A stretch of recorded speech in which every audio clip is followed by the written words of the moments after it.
Bienvenidos a Radio Montaña Leonesa, la radio de los pueblos de la montaña y de la gente que vive en ellos. Cultura, deporte, historia, actualidad, conocimiento y programas de autor componen nuestra programación. Hecha por personas que nos cuentan desde esta antena su conocimiento y experiencia. Estás en Radio Montaña Leonesa.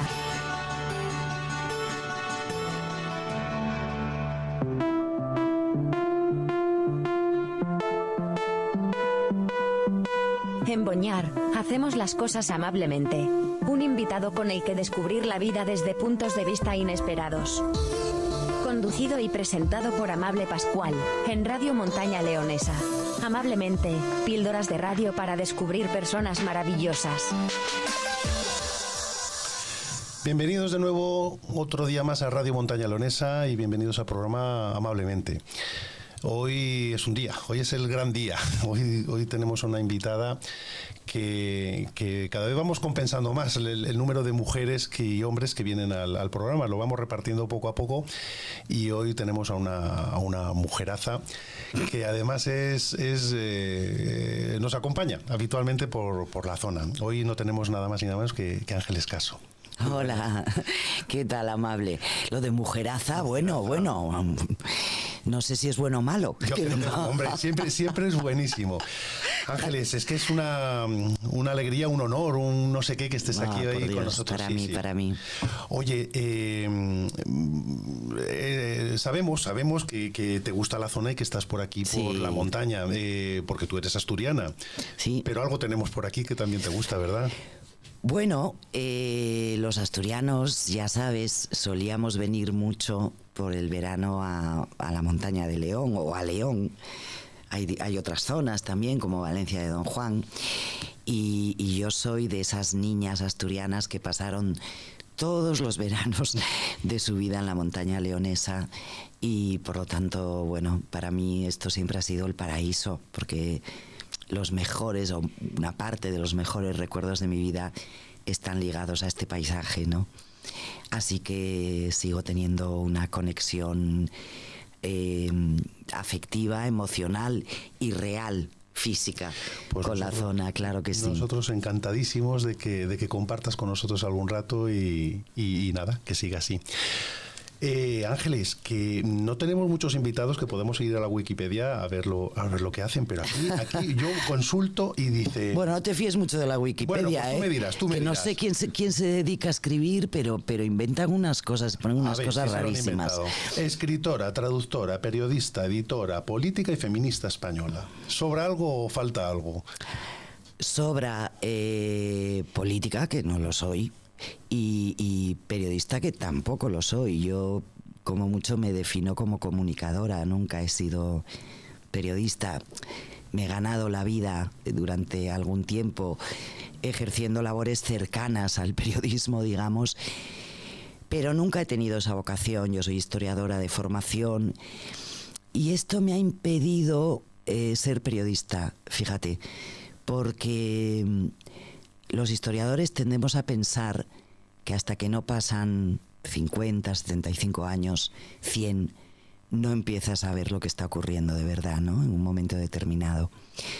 Necesitas tener una visión de conjunto, necesitas tener acceso a documentos, a fuentes. Una perspectiva en el tiempo. Claro, una perspectiva en el tiempo y la capacidad de ver muchos documentos y muchas realidades que en el momento en que lo estás contando están ocultos, ¿no?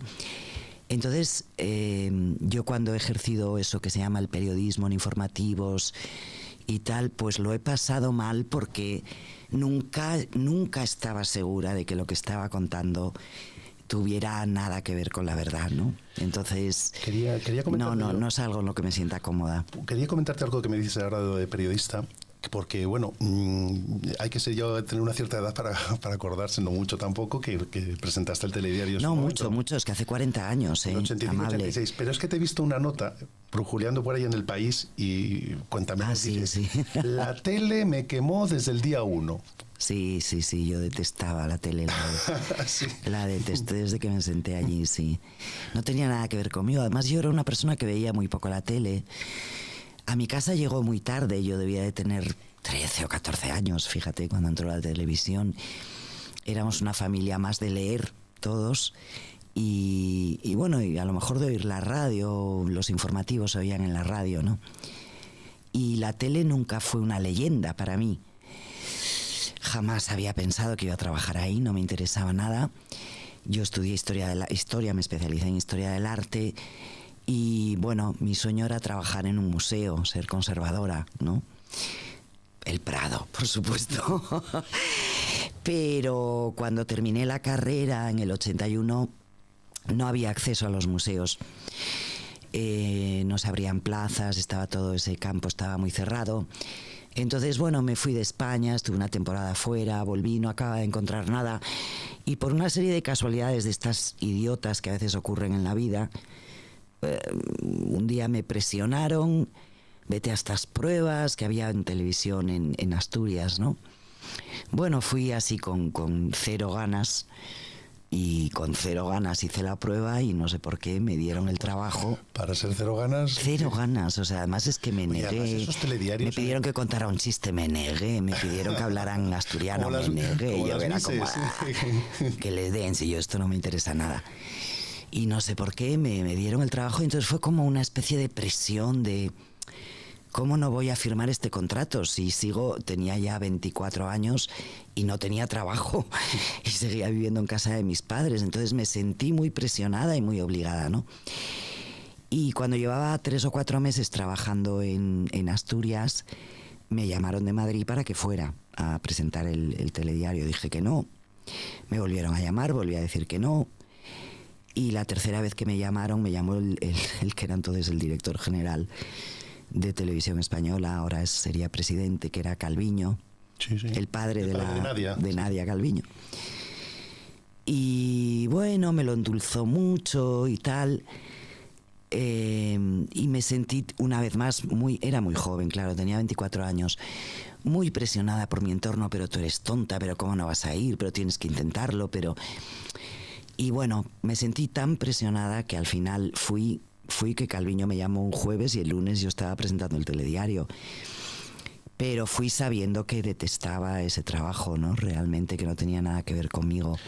Y aguanté un par de años. Bueno, una parte importante, porque además esos telediarios... Por demasiado obediente fue todo esto. Pues una única cadena, telediarios de máxima audiencia, te verían 20 millones de personas. Pues fíjate, hasta aquí ha llegado que la gente nos acordamos, ¿eh? 20 debía de ser, sí, en algunos momentos picos, sí, pero sí, entre 14 y 18 era lo normal. Impensables ahora. Ahora es impensable, es que casi ni una final de la Copa del Mundo. De la Copa del Mundo, vamos. Y entonces, claro, era el único telediario, ¿no? Y era horroroso luego salir a la calle e intentar hacer una vida normal, era imposible. Seguro. Yo me sentí muy desgraciada. Pues no me extraña que digas eso de que te quemó desde el principio. Sí. Bueno, en un momento dado, pues bueno, no sé si en un momento dado fue una consecución de muchos actos, tú empezaste a escribir y bueno, yo no por no resumir el currículum y libros, que son muchos, pero bueno, finalista del Planeta, Premio Fernando Lara, y te tengo que comentar una anécdota con el Fernando Lara, porque con el libro en concreto, hubo una iniciativa aquí del Ayuntamiento de Boñar en que hay una serie de rutas por el monte, se escondieron unos libros y había que dedicarlo, el libro era dedicado por la autora. Sí. ¿Sabes quién encontró el tuyo? No. Mi mujer. Anda. Así que fíjate, me está enseñando el ejemplar dedicado. Con el libro que la dedicatoria. Para Gloria, que se ha esforzado mucho en encontrar este libro. Espero que te merezca la pena. Con un abrazo de Ángeles Casa. Bueno, pues otro abrazo para Gloria. Qué bueno. ¿Qué te iba a decir? Y hay dentro de lo que viene a Wikipedia, si es verdad o es mentira, porque ya hablaremos del libro, de los libros y del libro que ahora mismo estás en promoción. Y hay un tema que me parece muy curioso, no solo de los libros. Tienes 3 proyectos de micromecenazgo. Sí. ¿Esto cómo funciona? O sea, ¿hay cosas que no alcanza la editorial que hay que pedir ayuda para publicarlas? Pues a mí me pasó, después de más de 30 años de carrera como escritora de carrera, digamos, exitosa, ¿no? Por entendernos, en plena crisis, la crisis que todos la recordamos, ¿no? La que empezó en 2009, bueno, arrasó muchos sectores en España y desde luego el sector cultural lo destrozó por completo, ¿no? Y el sector editorial luego ha resucitado, pero ha resucitado con otras formas muy distintas que no tienen nada que ver con lo que conocimos los escritores y las escritoras antes de ese momento. Y entonces yo tenía un proyecto que era un libro sobre pintoras importantes de la historia, que es un poco en lo que me he ido especializando a lo largo del tiempo, en la investigación del papel de las mujeres en la historia y en concreto en la historia del arte. Y bueno, pensé que estaba el libro preparado y pensé que iba a encontrar editorial. ¿Cómo no la iba a encontrar si nunca me había pasado no encontrar editorial? Y no la encontré. Ninguna editorial, bueno, de las que yo tanteé, que fueron 3 o 4 importantes, quiso apostar por un proyecto así, que son proyectos, los libros de arte son libros carísimos de producir, complicadísimos de producir y que luego pues se venden poco, ¿no? Y entonces, bueno, pues nada, pues en vez de guardarme el libro en un cajón y llorar y decir, oh, soy una desgraciada, decidí seguir adelante y hacer esto que se llama el crowdfunding o micromecenazgo. Y la verdad es que tanto ese libro como el siguiente sobre el mismo tema, como el tercero, que fue un libro infantil sobre el tema, sí. ¿Funcionó? Funcionaron extraordinariamente bien. O sea, ¿y las editoriales no se tiraron de los pelos? Bueno, supongo que sí, supongo que algunas tiraría de los pelos, porque, bueno, libros de arte de casi 40 euros, pues acabé vendiendo un montón de ediciones, ahora no me acuerdo de memoria, pero muchísimos ejemplares, muchísimos. Bien. Y bueno, fue una experiencia extraordinaria porque monté mi propia editorial. También luego hice más cosas como editora, ¿no? Con esa editorial. Al final esto acabó mal porque el banco pudo con la editorial. Bueno, estas cosas, sobre todo cuando llegó la pandemia, ya fue imposible de sostener, ¿no? Pero bueno, aprendí muchas cosas y fue muy interesante, ¿no? Pues mira, otra línea argumental a la hora de publicar. A ver, cuando las cosas te salen mal, tienes 2 opciones, ¿no? Una es hundirte, que a mí también me pasa, o sea, depende en qué momento de la vida te pille, ¿no? Yo también me he hundido muchas veces, claro, como todo el mundo. O, pues, decir, bueno, pues busco otro camino. Este camino no va, está lleno de matorrales contra los que no puedo y de espinos, pues habrá que buscar otro, ¿no? Y a veces encuentras otro. A veces no lo encuentras, ¿eh? O sea, esto no es... Pero el trabajo está buscarlo, luego que no lo encuentres. Sí. Por lo menos depende de ti. Y en este caso tuve esa suerte, sí. Pues muy bien.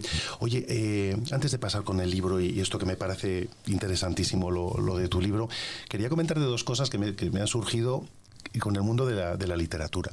El otro día oí a un escritor en una entrevista que renovando su contrato con la editorial le metían por primera vez una cláusula de que no podía utilizar inteligencia artificial. ¿Se utiliza? O sea, ¿puede llegar a ser en práctica? ¿Qué va a pasar con la inteligencia artificial? Yo no lo sé. A día de hoy no lo sabemos. Yo llevo años pensando que probablemente algunas de esas novelas bestsellers con nombres de gente que no sabemos muy bien quiénes son, las ha escrito la inteligencia artificial. Pero quizá esto no ha pasado todavía, pero va a pasar, yo estoy segura. Y estoy segura de que a las editoriales les va a interesar. Ya. O sea, lo que me sorprende es que te hagan firmar un contrato. Pues mira, Juan del Val en El Hormiguero lo comentó. Ya. Bueno, no lo sé. Si esto empieza a sacar unas novelas como churros, dirán, oye, aquí no lo estás escribiendo. No lo sé, me llamó la atención y por eso te lo quería no sé, comentar. a mí todavía no me ha pasado, pero yo creo que lo que va a ocurrir es lo contrario. O sea, que a las editoriales les va a interesar que la inteligencia artificial escriba los libros. Pues no lo sé. Hay muy pocas editoriales en España a las que les interese la literatura de verdad, ¿no? A la mayoría lo que les interesa es el comercio, ¿no? Y ahí iba otra pregunta, con el tema del comercio. Vivimos en un mundo en que se piratea muchas cosas y donde mucho daño se hace en la literatura. Es relativamente sencillo encontrar un libro de forma pirata. Esto afecta al mercado, a los escritores, a todos. Yo no sé si tú te ves afectada por el tema. No sabemos nada de este tema. Es que fíjate, el mundo de la industria del libro es un mundo de una opacidad en el que las escritoras y los escritores apenas recibimos información. No sabemos, no nos lo cuentan, no nos lo dicen. Yo no sé si alguien lo sabe, supongo que sí, que habrá estudios, ¿no?, sobre esto, pero a nosotros no nos lo dicen, ¿no? Entonces entiendo que sí, que todos hemos sido afectados por este fenómeno. Y yo, hace mucho que no se habla de esto. Hubo una época en la que mucha gente venía y te decía, no, yo pirateo los libros, porque claro. Y yo les decía, vamos a ver, tú te das cuenta del daño que estás haciendo. Sí. Es que yo tengo que dejar de escribir porque la gente piratea los libros. Los escritores y las escritoras ganamos muy poco. La gente esto no lo sabe, pero fíjate, ¿qué porcentaje crees que nos quedamos de cada libro? A lo mejor tú sí lo sabes, No, Amable. Ahora me lo dices, pero te voy a contar un amigo mío que formó esta campaña de que firmabais un libro, en lo de las rutas, Sí. escribió un libro. Y fue a vendérnoslo y se hizo la tirada. Y nos cobraba 18 euros. Y me decía, de los 18 euros yo me llevo 1. Pues es así. Nosotros en las ediciones normales, digamos, en tapadura o en tamaño grande, cobramos el 10% de cada libro que se vende. Fíjate. En las pequeñas, como esta que me has enseñado de Un largo silencio, la que encontró tu mujer en el monte, el 5%, ¿no? Si ese libro vale 9 euros, edición de bolsillo, 8 o 9 euros. 5,95 pone aquí. ¿Cómo? 5,25, fíjate. 5,95. 5,95. Quítale el IVA y pues 0,25 o algo así es lo que me llega a mí de cada libro Pues que si vendo. sumamos la piratería, porque es un... Claro, entonces si es un sumamos error la de acceso a piratería. la cultura. Eso Y de no hecho se puede. y de hecho está pasando, o sea, Bueno, con la música, con... sí. el Lo que pasa cine, es que la con- música tiene otro camino, que es el de los conciertos, ¿no? Ya. En vivo. Entonces, bueno, no justifico con eso piratear la música, pero sí es verdad que ellos, los músicos, han encontrado este refugio de los conciertos en directo, ¿no? Nosotros no tenemos ese refugio. Es decir, escribimos, no leemos nuestros libros en directo ante un público que paga 200 euros Por estar en primera fila. por estar en primera fila.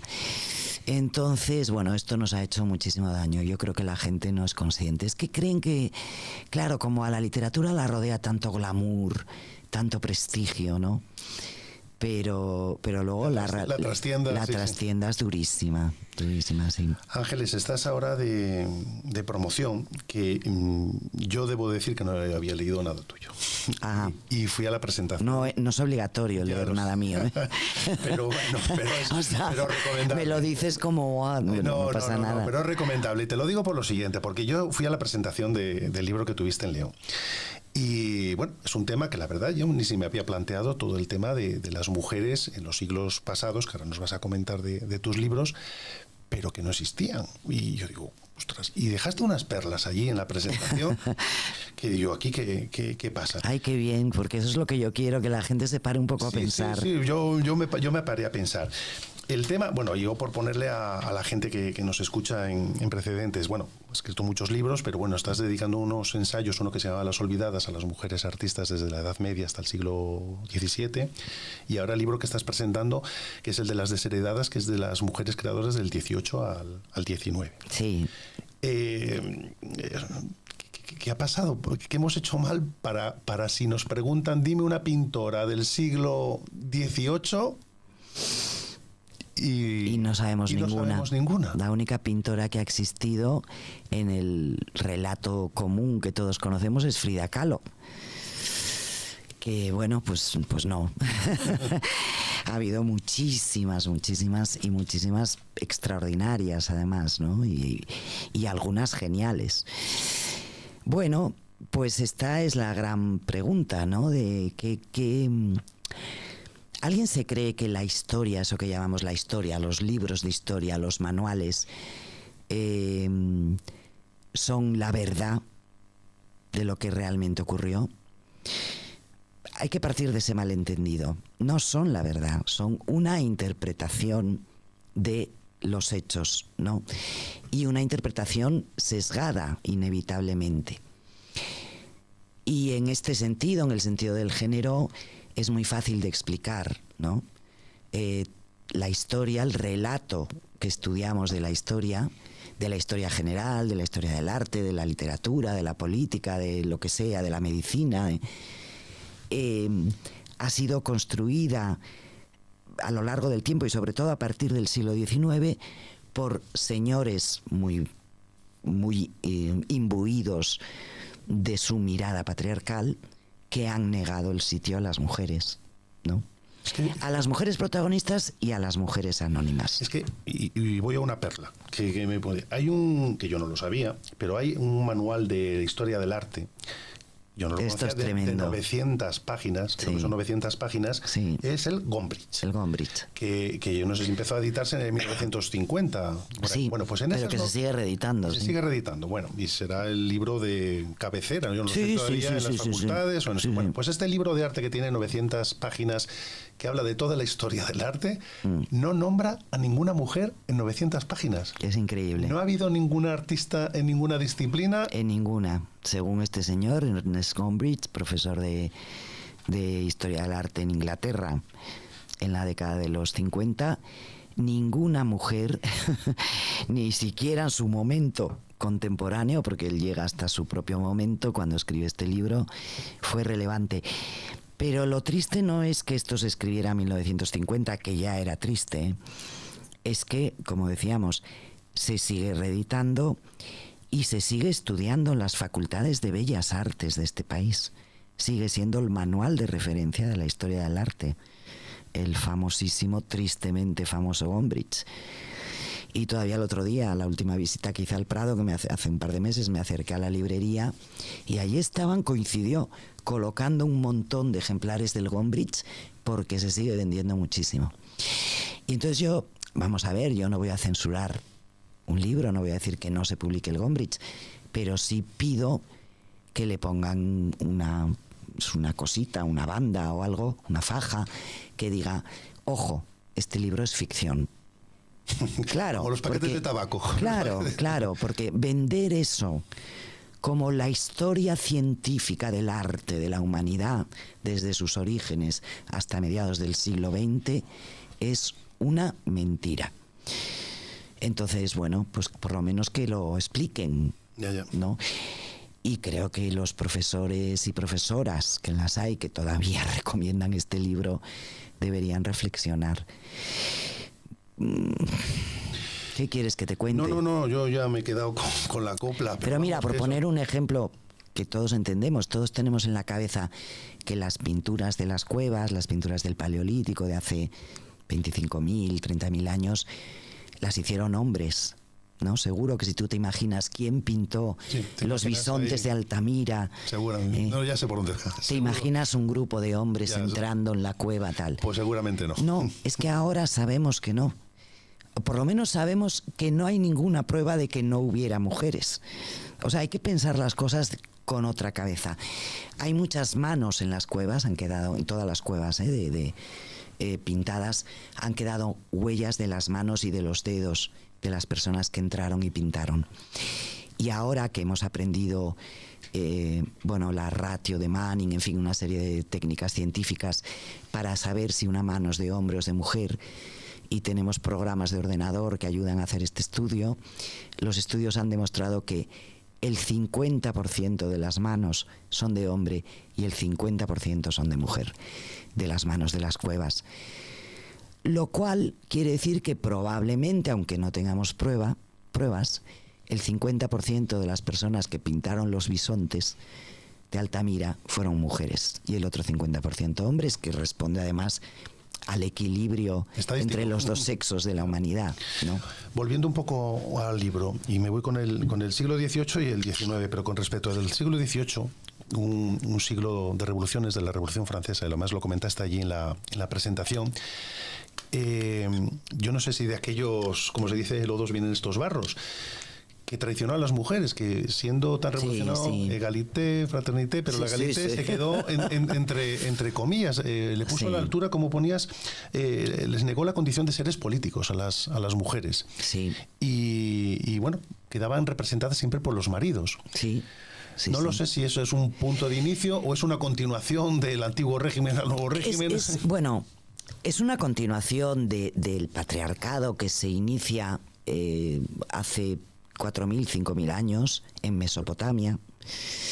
Estoy leyendo estos días precisamente un libro de una historiadora estadounidense, Gerda Lerner, que se llama La creación del patriarcado, donde va analizando a través de los restos arqueológicos y de las famosas tablillas cuneiformes lo que ocurre en Mesopotamia durante el tercer y el segundo milenio antes de Cristo y cómo va surgiendo y asentándose el patriarcado, que es lo que luego heredamos, porque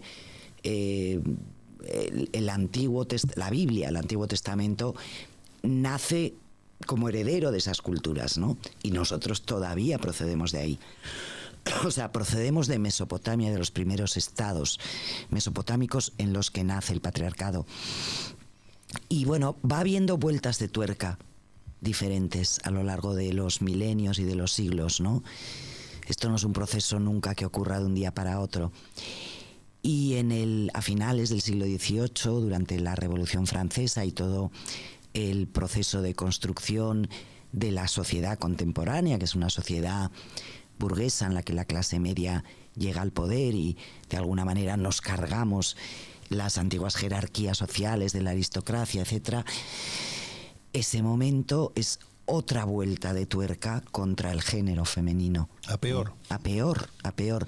Y además es una perversión terrible, porque hasta entonces, en los siglos anteriores, en nuestra cultura, en la cultura europea, en la cultura occidental, había mucha misoginia, pero esa misoginia reconocía en el fondo el poder, la autoridad y la capacidad para el bien o para el mal que tenían las mujeres. Les reconocía su fuerza esencial, ¿no?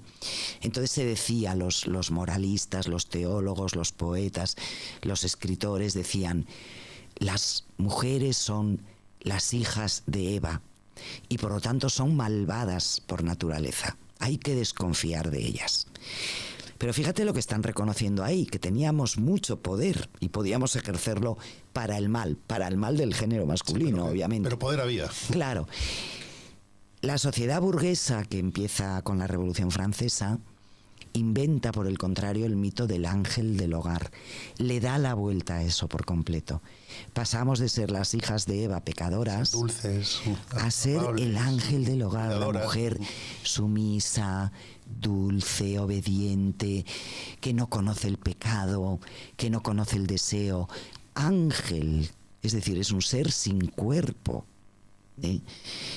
Y claro, les niega toda posibilidad de conocimiento, de acción, de creación y de existencia como sujetos políticos, sujetos económicos y sujetos en términos generales. Es decir, la mujer pasa a ser la eterna menor de edad, protegida siempre por el hombre. Y esto se recoge en las leyes. Desde las primeras leyes de la Revolución Francesa, la mujer aparece asociada con los menores de edad y con los discapacitados. Sí, a ese nivel lo comentaste. Es que esto está en los textos, ¿no? O sea... Y en ese entorno, bueno, la verdad es que el libro es un ensayo, vamos, muy exhaustivo, pero también tiene su parte novelada, que también lo cuentas muy bien, me gusta como está. Pero dándole una vuelta de tuerca, en el entorno este que se mueven las mujeres del 18 que nos estás contando, y te copio la frase que dijiste allí. Dijiste, el 19, si encima lo podemos poner peor, es el siglo más patriarcal de la historia. Sí, pero todavía podríamos dar una vuelta de tuerca. ¿No ha habido siglos más patriarcales? Bueno, sí los ha habido en las culturas antiguas, en las civilizaciones antiguas, pero en lo que es el mundo cristiano, digamos, ¿no? Desde el siglo I romano y luego cristiano, yo creo que el 19 es de los peores siglos, sí. Por esto que te digo, es decir, porque les tiende a las mujeres una trampa atroz, las mujeres ya no pueden enfrentarse con los hombres diciendo, decís que sois malas, pues vamos a ser malas. No, las obligan a convertirse en ángeles, efectivamente. Y claro, ¿tú te imaginas meterle esa idea en la cabeza a una niña desde que nace? Tú eres un ángel, tú eres un ángel, tú eres un ángel, ¿no? Tú has sido puesta en el mundo para cuidar, para hacer feliz a tu marido, a tu hermano, a tu padre, a tus hijos, para sacrificarte, para someterte, para ser toda la vida sumisa, dulce. Y es que esa idea se nos ha metido a las mujeres en la cabeza desde que hemos nacido. Nos la han metido en las familias, en el relato que hemos estudiado de cómo es el mundo, lo que nos han contado de la historia, en las películas, en los cuentos, en los libros que hemos leído. Yo todavía fui educada, no en mi familia, afortunadamente, pero sí en un contexto social en el que se esperaba eso de nosotras. Sí, sí. Claro. No nos suena lejano. Claro, esto, ¿no? claro. Y esto, bueno, todavía a día de hoy hay grupos sociales en los que esto sigue pasando, y una niña que es rebelde está peor vista que un niño que es rebelde. Porque de una niña ¿Qué razón tiene? se espera que sea dulce, cariñosa. Bueno, a veces lo son y es maravillosísimo que lo sean. Pero no por ser, claro, pero no por ser niña tienes que ser así. Cierto. ¿No? ¿Qué te iba a decir? Esto, el trabajo, porque a mí se me antoja como muy complicado si no hay referencias escritas. Quiero decir, estas mujeres olvidadas que aparecen en tu libro, a la hora de buscar información, no lo sé si es más complejo que los hombres. Bueno, no sé. Sí, hombre, mucho más complejo, claro, mucho más complejo. Entonces, este trabajo es de picar piedra más que si lo hicieras de hombre, seguramente, este libro. Sí, porque además, mira, yo siempre pongo un poco esta comparación, esta metáfora amable, el papel de las mujeres en la historia, y sobre todo de las mujeres relevantes, fue tirado al fondo de un pozo cubierto con muchas toneladas de escombros, ¿no? Lo que estamos haciendo muchas historiadoras y muchos historiadores desde los años 70, que es cuando empezó este trabajo, es ir sacando esos escombros, para poder iluminar ese pozo, ir recuperando los nombres y las acciones de esas mujeres que fueron arrojadas ahí, ¿no? Entonces es un trabajo de picar, efectivamente. Picamos la piedra y la subimos a la superficie y vamos poco a poco sacando a estas mujeres. Pero es un trabajo colectivo que se está haciendo en todo el mundo, sobre todo en todo el mundo occidental, obviamente. No vamos a hablar de otros territorios geográficos o culturales que viven en otras condiciones infinitamente más duras, ¿no? para el género femenino. Y entonces, bueno, vamos ahí sumando y aportando, y afortunadamente Internet nos ha facilitado muchísimo esta conexión entre unos y otros y unas y otras para ir haciendo esto, ¿no? Que en la lucha no estás tú sola con la parte que aportas y todo esto, pero yo no sé, estamos a tiempo de recuperar todas esas historias de mujeres del pasado. No, todas seguro que no, pero bueno, muchos sí, muchísimo se ha rescatado. Se nota mucho, por ejemplo, en los museos, en las exposiciones. Cada vez hay más exposiciones en torno a pintoras o a escultoras, en fin, en general a mujeres artistas, que es algo que hace 15 años era inimaginable prácticamente, y de repente las instituciones culturales se han dado cuenta y han reconocido que esa era una realidad que estaba oculta y que querían y deseaban rescatarla también, ¿no? Lo ha hecho el Prado, el Reina, el Thyssen, en fin, todos los museos importantes, relevantes del país, y del resto de los países. No, cada vez vamos a más. Pero a mí hay una cosa que me preocupa, que es que todo esto no acaba de llegar a la educación, a los niveles básicos, a las niñas y los niños. A los libros de texto. A los libros de texto y a lo que las maestras y los profes les cuentan a nuestras criaturas, ¿no? Hay algunos que sí, porque porque se activan por su cuenta, porque investigan por su cuenta, porque leen, porque tienen curiosidad, porque tienen un compromiso con el feminismo y entonces por su cuenta hacen este trabajo. Pero esto no está incorporado como algo normal en lo que estudian nuestras niñas y niños. Estudian a Frida Kahlo, punto final. Parece, bueno, o sea, es como que les dan 4 nombres, una escritora, y con eso se justifica, ¿no? Una científica, una escritora, Marie Curie, pero no es eso. Es que es como que le seguimos contando que la historia de la humanidad la han protagonizado los hombres, los varones, que todo lo importante lo han hecho los hombres y que las mujeres somos una masa gris amorfa que no ha hecho nada nunca. No. Nada, como si además gestar, parir, cuidar, alimentar no fuera importante. Es que desde el punto de vista del relato histórico no lo es. Entonces les seguimos transmitiendo esa imagen y a mí esto me parece muy preocupante, porque creo que hay que contarles a las niñas y los niños desde que son pequeños que los 2 géneros hemos sido iguales en la construcción de la sociedad humana. Y solo cuando les contemos eso habremos establecido esta base elemental para conseguir la verdadera igualdad, ¿no?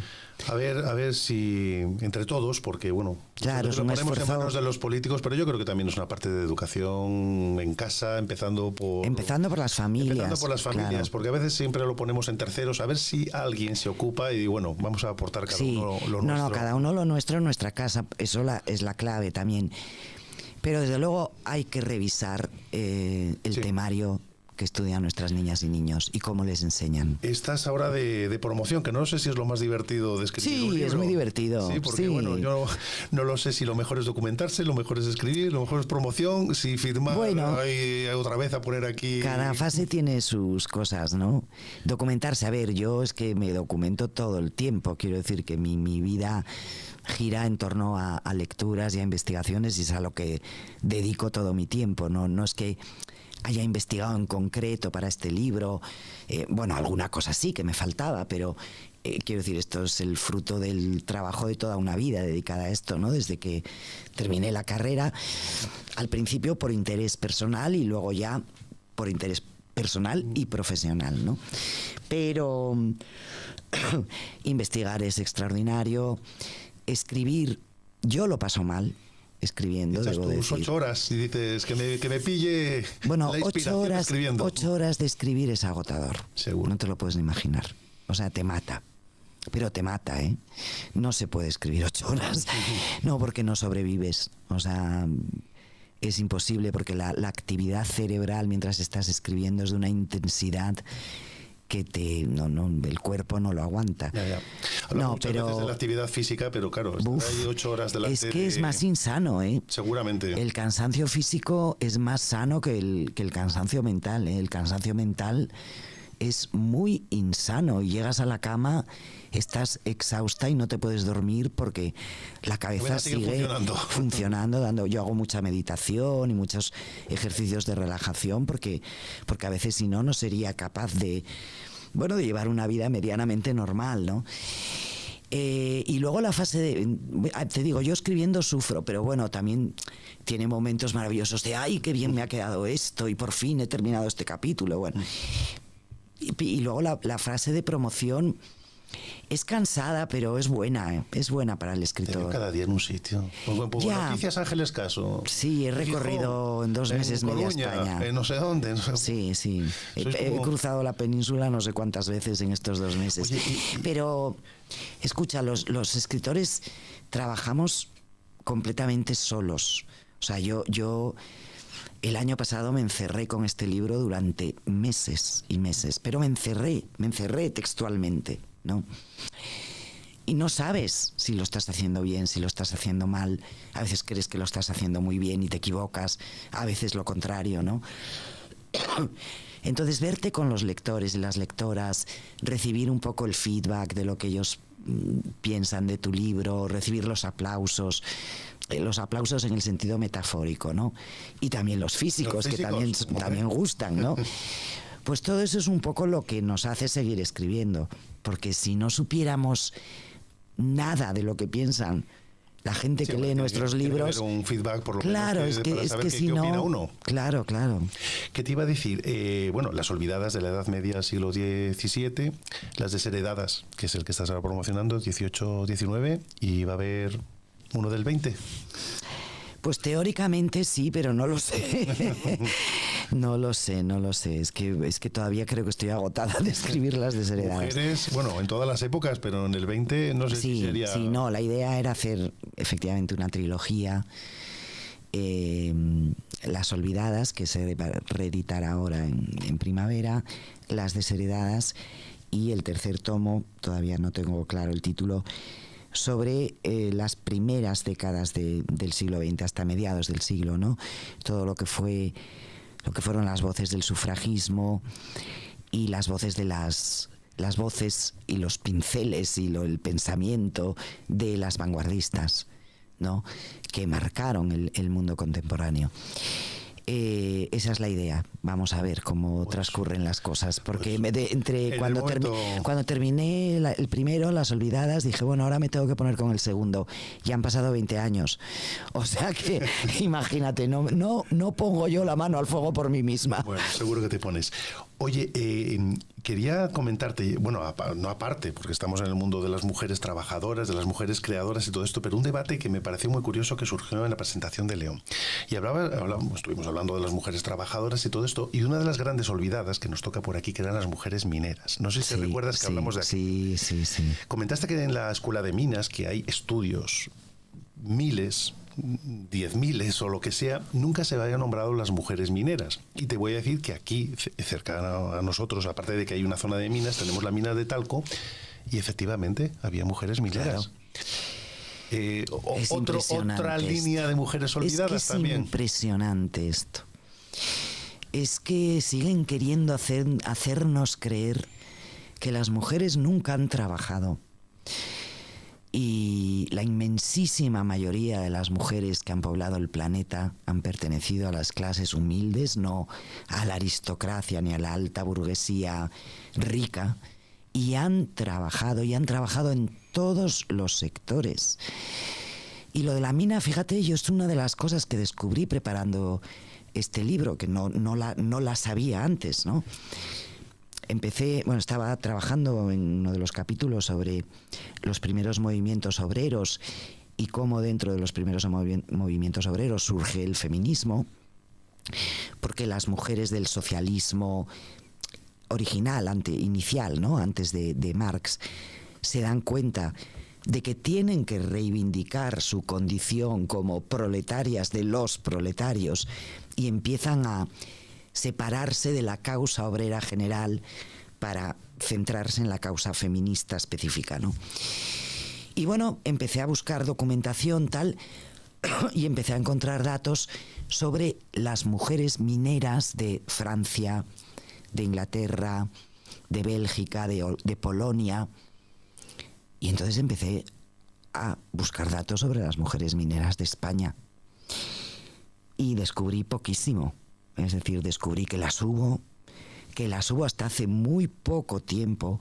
He encontrado fotos de carboneres, como les llamaban en Asturias, en los años 50, trabajando en la mina, cuando nos decían que la minería, hablamos de la minería del carbón, era un territorio exclusivamente masculino. Yo entrevisté en los años 80 a una minera de Hunosa, que fue oficialmente la primera mujer que bajó a un pozo. Pero es que no es verdad. Mucho antes había. Es que hubo mujeres bajando a los pozos, mujeres y niños, bajando a los pozos desde que se empiezan a explotar las minas de carbón a mediados, finales del 18 y a lo largo del 19, ¿no? Con la revolución industrial. Y las usaban además porque las mujeres y los niños, al ser los cuerpos más pequeños, podían acceder más fácilmente a galerías y a recovecos donde hombres con cuerpos más grandes no podían acceder. Lo triste es que todo esto está sin investigar, sin documentar. Es decir, tenemos memorias de gente que lo cuenta. Mi abuela fue carbonera, mi tía era carbonera, mi madre no sé qué. El otro día en una presentación en Mieres del libro, una médica especialista en silicosis me dijo: yo he tenido mujeres, pacientes en mi consulta con silicosis porque trabajaban lavando el carbón y las afectó igual que a ellos, pero eran trabajos en B, trabajos no reconocidos ni en su momento ni ahora. Y esto a mí me duele muchísimo. Si yo no procedo de familia de gente del carbón, pero bueno, como asturiana tengo una conexión emocional profunda, ¿no?, con la minería del carbón. Y si tuviera una abuela o una bisabuela o una tía abuela que hubiera sido carbonera, habría que reconocerla. Es que querría que se la reconociese, ¿no? Entonces, alguien tiene que ponerse a investigar ese tema. Investigar, digo, con la metodología científica de los historiadores, ¿no? Es decir, no es, bueno, sí, mi abuela, ya todo eso es muy importante. El testimonio de tu tía, de tu abuela, de los recuerdos de una foto perdida, pero hay que documentar todo eso científicamente, digamos, de una manera metódica, rigurosa, buscar las fuentes, buscar los documentos, hacer este trabajo que está por hacer. Pues a ver si alguien se anima, alguien que nos oiga, que se anime. Alguien que nos oiga, señores que nos oigan, que el feminismo nos favorece a todos. ¿A que sí? Bueno, yo siempre pienso eso, Amable. Yo es que no sé, no entiendo. Hay gente pató, ¿no?, que se dice. Pero el feminismo es una defensa de derechos humanos muy básicos, muy elementales. Primero, los del género femenino, nunca reconocidos hasta tiempos muy recientes y todavía muy en cuestión y muy lejos de ser plenamente conseguidos, ¿no? Pero también es una defensa de derechos de los hombres. Yo no entiendo por qué los hombres tienen que responder todos al estereotipo patriarcal de lo que se espera de ellos, ¿no? El macho, el protector, el fuerte, el testosterónico, el que no llora, el insensible, el que le gusta el fútbol y las patadas y la violencia. No, hay muchos tipos de hombres. Igual que hay mujeres a las que les... Hay muchos tipos de mujeres. Claro, igual que hay mujeres que perfectamente les interesa todo eso y tienen derecho a ello. Hay muchos hombres que son lo que el relato patriarcal ha llamado blanditos, nenazas, mariquitas. No, claro, entonces el feminismo también lucha para que los hombres se libren de los estereotipos que los aherrojan a ellos, igual que nos aherrojan a nosotras, ¿no? Ángeles, mira, Cipri, que está aquí muy atento, seguro que has estado tomando notas y no sé, Cipri, ¿qué nos cuentas? Fíjate que lo primero que me ha venido a la mente hoy era una imagen en blanco y negro de aquel programa, que esto va para gente que ya tiene una cierta edad, que hacían en la televisión española, que era La Casa de los Martínez. Cuando venía alguien relevante siempre le daba las llaves de su casa. ¿Y quién le daba las llaves de la casa? La señora de la casa. Allí se le escapó algo al régimen. Sí, sí. En aquel momento se le escapó algo. Sí, sí. Y me vino a la mente. Es raro eso, ¿eh? Sí. Curioso. No, yo no recuerdo esto, pero porque no tenía tele de aquella. No recuerdo lo de La Casa de los Martínez, pero sí, es curioso. Entregaba la llave la señora de la casa, siempre. Fijaros, cierro los ojos y regreso a los momentos de mi adolescencia, de la radio y la televisión. Qué voz y qué recuerdos y noticias de la vida, de mi vida. Es que lo ha dicho, es comunicadora. Como esa en particular ha sido una de mis aspiraciones, ¿no?, durante toda mi vida relacionada con los medios, ¿no?, y he pretendido ejercer sin fijarme mucho en el éxito o no que eso pudiera dar al final a mi vida. Y el universo, que es sabio, la ha traído a este rincón de nuestras aspiraciones para escucharla en vivo y en directo, desmitificando el mundo de los conocidos desde la caja tonta, que ya era tonta, la caja, y que ha insistido en su tontería hasta alcanzar las barreras de lo tóxico que hoy practica con demasiada elocuencia. Bueno, hoy respiro a través de ella conocimiento y su reconocimiento al que nos rendimos por la forma en la que engancha, por la forma en que su saber del arte y de mujeres. La veteranía le ha dado esa capacidad para mimetizarse en su entorno y además sobresalir sin estridencias, solo con la paz que otorga el conocimiento de la vida, empezando por la suya propia. Y ha puesto de manifiesto que la vida del trovador sigue siendo precaria y que los tiempos solo dejan brotes verdes para algunos, muy pocos, y al final para los editores que ya venden libros como si vendieran coches. Y solo quiere que nos paremos a pensar, a reflexionar, a ponerlo todo en duda. No germina todo lo que se siembra, pero compensa, sin poner cuánto, que algo brote a tu alrededor porque forma parte de lo que tú has hecho. Y retorno a la sabiduría de la naturaleza para que más allá de lo que se venda o se compre, podamos seguir aprendiendo de reflexionar de lo que ella cuente. De reflexionar de eso que cuenta cuando esta poderosa persona siempre ella quiera contarlo. Por cierto, basta de tutelaje para las mujeres por parte de hombres desbocados que necesitan de riendas para dominarlo todo. ¡Wow!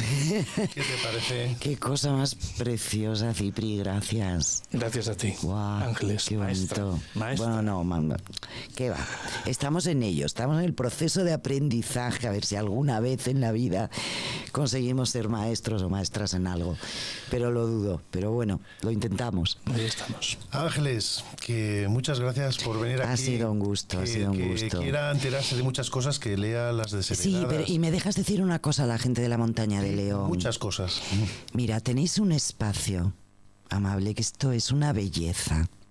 Es una belleza. Y además se mantiene todavía, no virgen, ¿no? Claro, no como en el Pleistoceno, obviamente. Pero bueno, se ha mantenido, sí, muy cercano todavía a sus orígenes, ¿no? En los paisajes, en los pueblos, en fin. Y qué poco lo valoráis en la propia provincia de León. A mí esto me asombra y me entristece también, como otras cosas de las que hemos hablado. La montaña central de León en la que estamos es una belleza. Es un lugar impresionante. Y creo que la gente de León no ha aprendido a valorarlo todavía. Espero que cuando lo valoren no sea demasiado tarde. Espero que no sea tarde, porque así es. Que muchas gracias por tus palabras. Muchas gracias por estar aquí, porque bueno, este programa no sé si es importante para ti, pero tú Hombre, claro que sí. Pero tú eres muy importante para este programa, porque pues muchas gracias. Nos pones a 100. Muchísimas gracias, Amable. Que a ver si hay más cosas en las que podamos colaborar. Seguro. Que eres muy maja. Bueno, soy normal. Normalmente maja. Normal, con las cosas majas y las otras que también las tengo. Así que nada más, muchas gracias por acompañarnos, Ángeles, y hasta siempre. Un abrazo. Gracias. Hasta aquí Amablemente. Regresamos la próxima semana con nuevos invitados para descubrir su vida y aprender de su experiencia.